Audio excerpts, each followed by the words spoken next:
Shalom, everyone. Thank you for joining me tonight.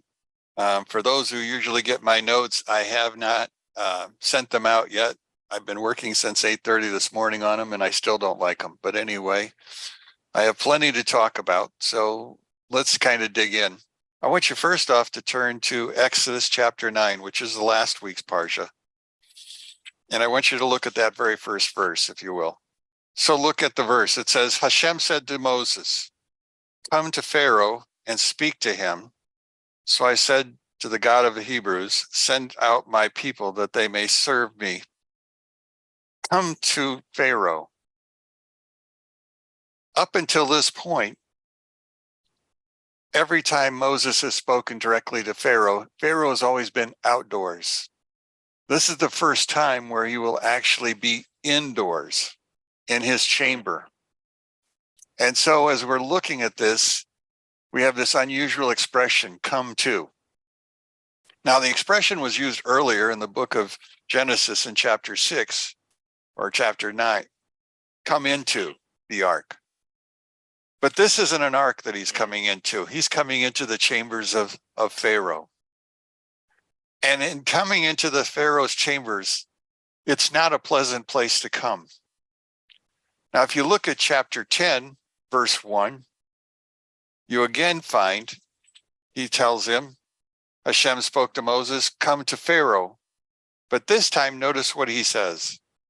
I have made his heart and the heart of his servants stubborn, so that I can put these signs of mine in his midst.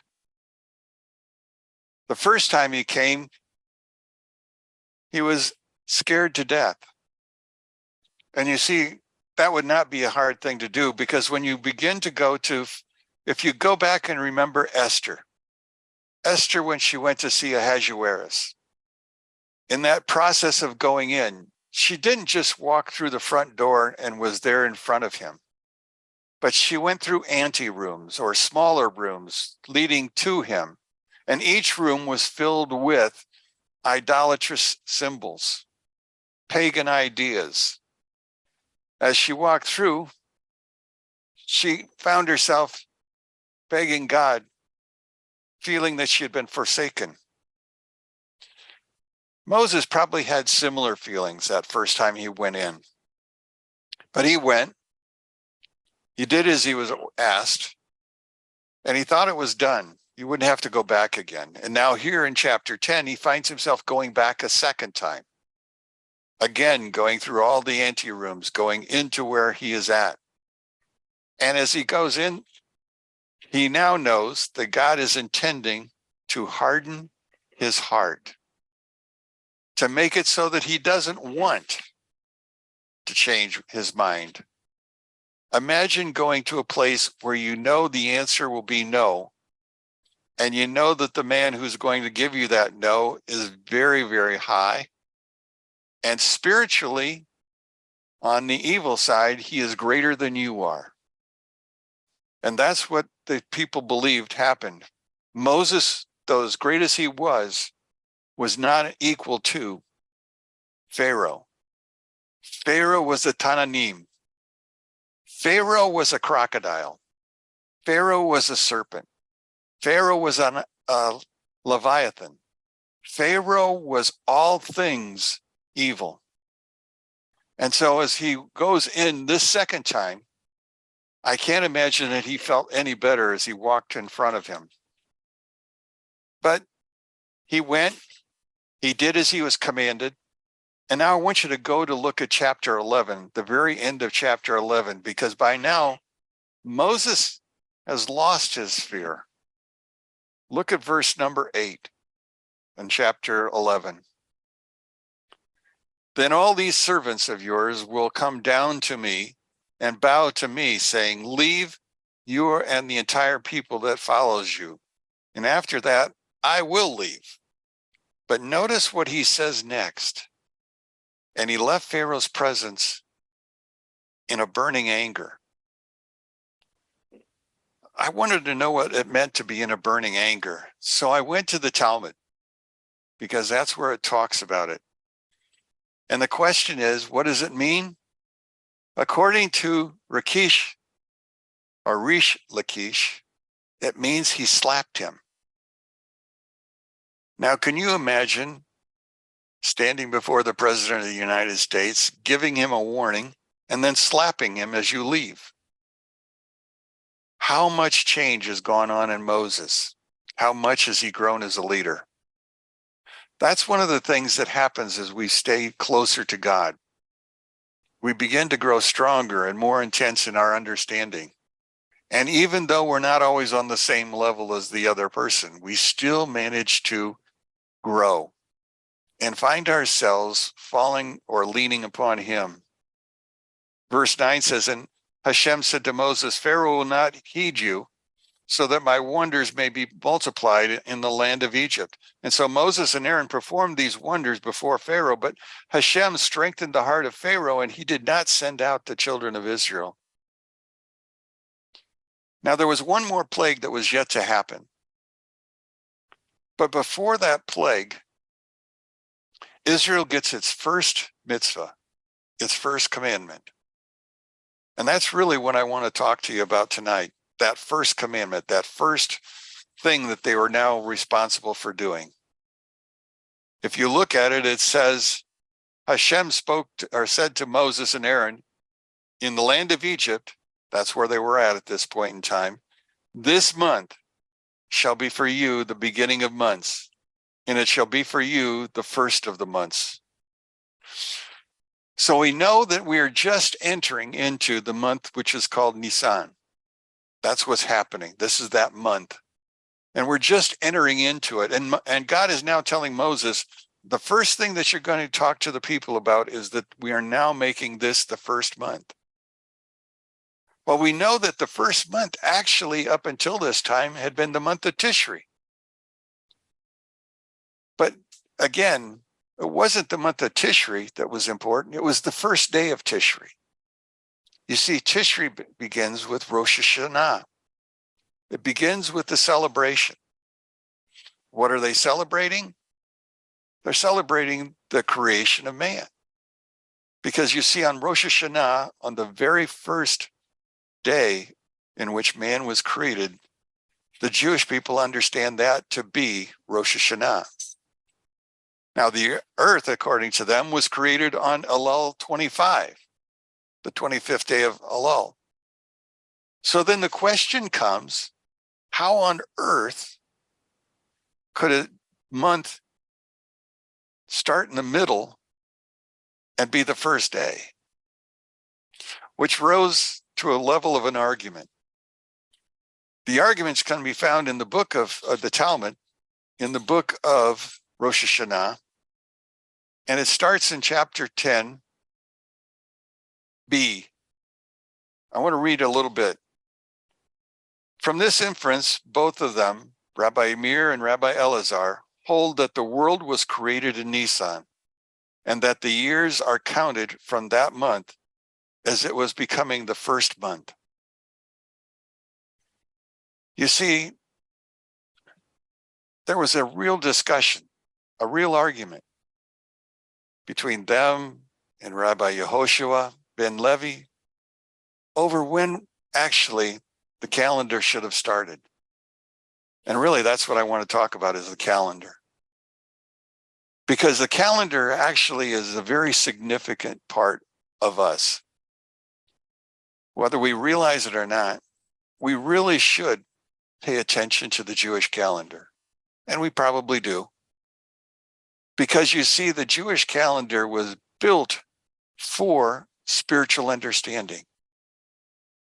God changed the months, and actually he didn't change the months. He just simply said, this will be your first month. This will be your first day. Two entirely different ideas. But both of them are significant. Both of them are important because they talk to us about God's plans. You see, the month of Nisan, in fact, my wife named her dog Nisan. Actually, we call her Nisi, which means miracle. And actually, the month of Nisan means miracle of miracles. And why does it mean that? because of what occurs at this month. The excitement of leaving. It's also known as the month of redemption. It's the month when Israel was allowed to leave the land, to exodus, to return home. The Jews are now waiting for Nisan again. Many of them believe that Nisan will come, and that will be when the Mashiach comes. Others believe, no, he'll come in Rosh Hashanah. He'll come on the first day. Again, back to the same argument. Man was born on the first day, therefore Messiah will come on the first day. No, he'll come in the first month. So back and forth they go. But the idea of it is the fact that we are now approaching, or in this case, the Bible is approaching the idea of time. Bereshit bara Elohim, in the beginning. You see, not only did he create heaven and earth, but he also created time. Time shows up in our month now.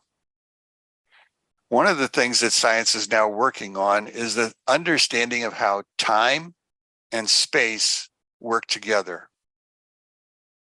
But not only that, they're also working on the idea of time, space, and consciousness. The understanding of us in relationship to time and space. All is going on in the background. It's being argued and debated. No answers have come forward because God has not given them the answer that they need in order to solve the riddle. But it'll happen. God will eventually give to us as he's given everything else to us. Now, when we look at a calendar, we have to understand that the first Jewish calendar had no names, only numbers. You see, everything was called the first month, the second month, the third month, the fourth month, all the way through the 12th and 13th months. And the first day was the first day, the second day was the second day, and the third day was the third day. And there was no Monday, Tuesday, Wednesday. There was no Sunday. It was only numbers. God only gave us numbers to start with. But again, numbers are important. Oh, by the way, when we're looking at the phrase in chapter 11, and we're looking at the last phrase, and he left Pharaoh's presence in a burning anger, the value of that phrase is 913. Doesn't mean much to you, except 913 is the word Bereshit.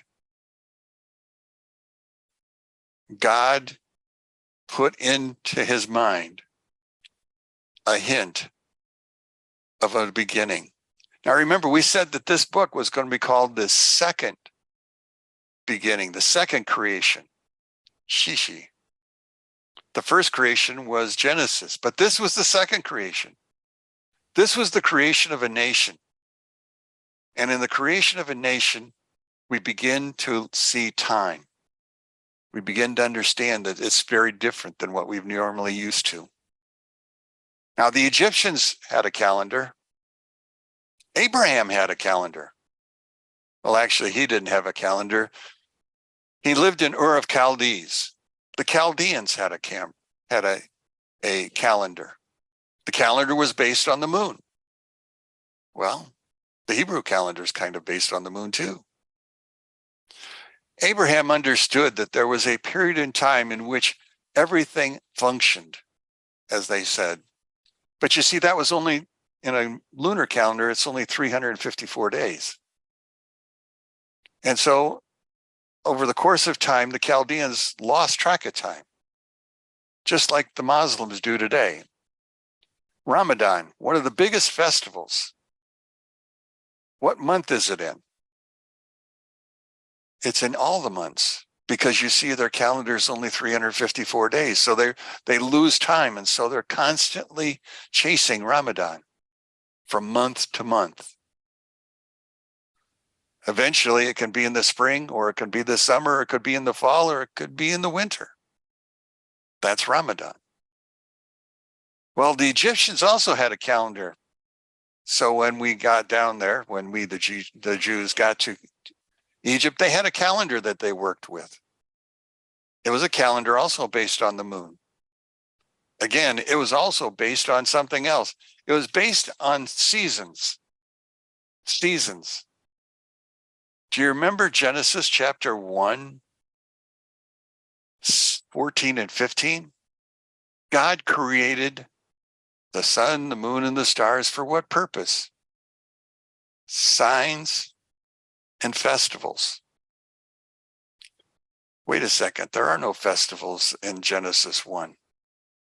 But you see, God had already started planning for this Jewish calendar. He had already started thinking about what it's going to be like. And so he built this calendar so that they could keep track of the days. Now, in the course of time, and we don't have time, or I don't want to take time, but we can go into the book of Deuteronomy and the book of Numbers and find out that this first day that they're talking about had to be in the spring. So in other words, they had to fix it so that it would be there. And a 354-day date wouldn't work. So the Jews began to add to their calendar a 13th month in order to catch up. 7 times over 19 years, they will create what we call a leap month. Last year, we had Adar 1 and Adar 2, the leap month. This year, we do not have it. It is a regular 12-month calendar as we're looking at it. And it'll be another 12-month calendar next year, and then it goes to another leap year or leap month. So the Jewish people have built into their system a calendar that will work and cover all the seasons and allow the festivals to remain in their particular seasons. Now, one of the other things that happens is we have to identify a day. Well, the Jews understand that a day begins in the evening and goes to the day. The Egyptians said that the day began when the sun was just peeking over the horizon and the star Sirius, the dog star, was just descending on the horizon. That would be it.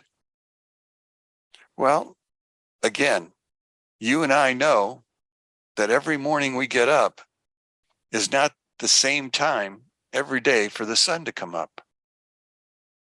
The sun moves through the sky. And so when we look at the time and the season, we find out that right now we are finding our season is growing, moving towards spring, moving towards summer. In the Egyptian calendar, it just always managed to stay at the same place. So what happened to the day? The day became confused. They also found themselves dealing with another problem. Their problem was the fact that their calendar was, missing something. You see, they only had 3 seasons. Of course, it's easy to understand why they had 3 seasons. They never had any rain. So there was no such thing as a rainy season. So they created 3 seasons, 4 months each. And in those 4 months, they understood that their first season actually began in September. And that was the season that was called inundation. Now, inundation meant that the fact that upriver, up the Nile in Central Africa, the rains came, filled the Nile River, and the Nile River flowed down and inundated the land. It was a season for floods. Now, this season lasted somewhere between September and January. And I use the word somewhere between, because rain can't be counted on to come directly down continuously on schedule. And so the seasons also changed for them. Now, the second season was called emergence. And emergence simply meant winter. This was their planting season. All the floods had come. The ground was now ready. They planted the ground and they began to grow their crops, beginning for harvest. And then they had what was called low water season. And that's when the harvest was completed. But that happened in May to September. But again, it's a period of time.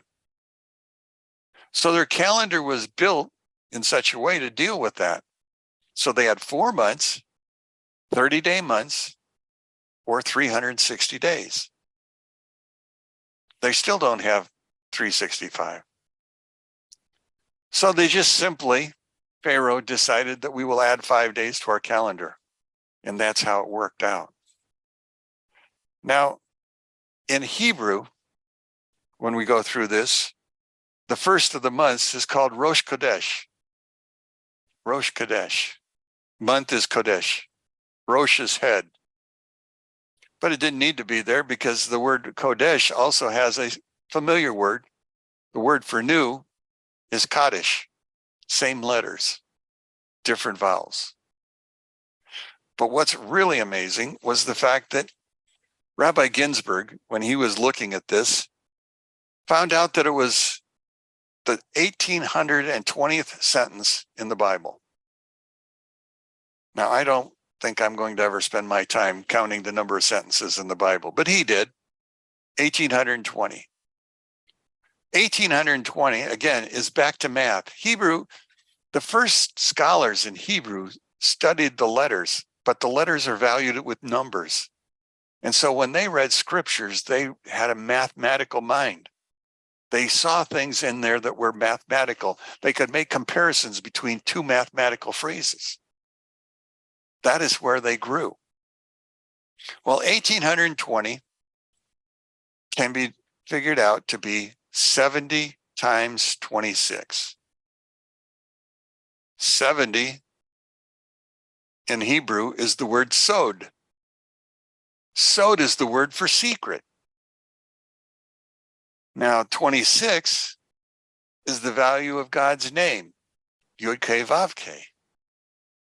So in our particular story that we're looking at then, what we have then is a combination of a secret about God. In the book of Psalms, David, who got to be very familiar with the calendar because David, remember, wasn't supposed to live but hours. If it hadn't been for Adam giving him 70 years, his life would have been over in an instant. And so when you read Psalms 25, it begins by saying, the sod, the secret of God, the Yud-Keh Vav-Keh, is for those who are in awe of him. The secret is for those who are in awe of him. Is anybody eliminated from that phrase? Could we not all be awed by God? Should we not all be awed by God? So the Jewish calendar then is built upon secrets established by God, festivals that hadn't even been identified and organized yet. The first festival was going to be the festival that we call Pesach. Pesach speaks of the mouth, pay. It also speaks of falling over or jumping over. So the first festival jumps over. And it just by happenstance happens to be the time in which the barley harvest is made. So the first of the 3 major harvest seasons in Israel happens to coincide with that. Do you remember going back to 115 and 114, 115 seasons, festivals? God had already built into the system the seasons and the festivals.